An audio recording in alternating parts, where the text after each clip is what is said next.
আসসালামু আলাইকুম ভিউয়ার্স, আবারও ফিরে এলাম আপনাদের মাঝে মুহাম্মদ সাল্লাল্লাহু আলাইহি সাল্লামের পুত্র ও কন্যাদের জন্ম, মৃত্যু ও বিবাহ সম্পর্কে আলোচনা করতে। চলুন শুরু করা যাক।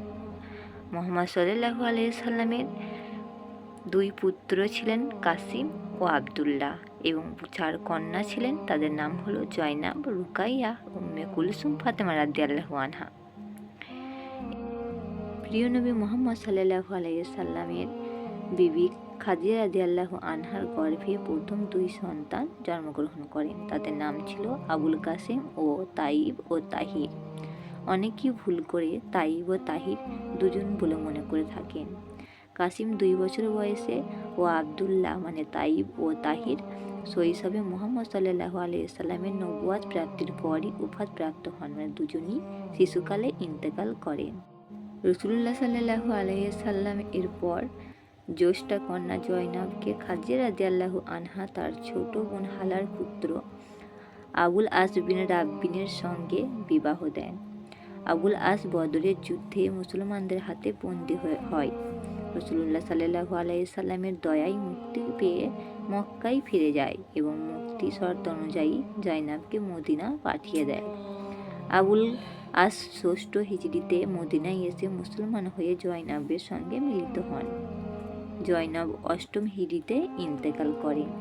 উমামা নামে জয়নাবের একটি মেয়েও ছিল। নবীজি উমামাকে খুবই ভালোবাসতেন এবং রাসূলুল্লাহ সাল্লাল্লাহু আলাইহি সাল্লামের দ্বিতীয় ও তৃতীয় কন্যা রুকাইয়া ও কুলসুমের প্রথমে বিবাহ হয় উতবা ও উতাইবার সঙ্গে।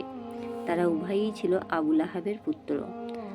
যখন মুহাম্মদ সাল্লাল্লাহু আলাইহি সাল্লাম ইসলাম ধর্ম প্রচার আরম্ভ করলেন, তখন আবু লাহাব পুত্রদ্বয়কে বাধ্য করল নবীজির কন্যাদ্বয়কে পরিত্যাগ করতে।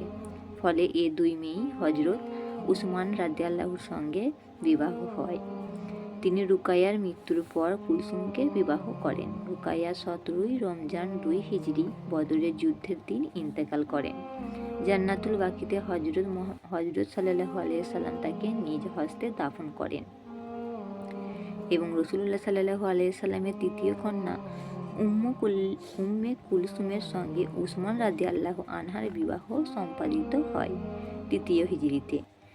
উম্মে কুলসুম 9ম হিজরিতে ইন্তেকাল করেন।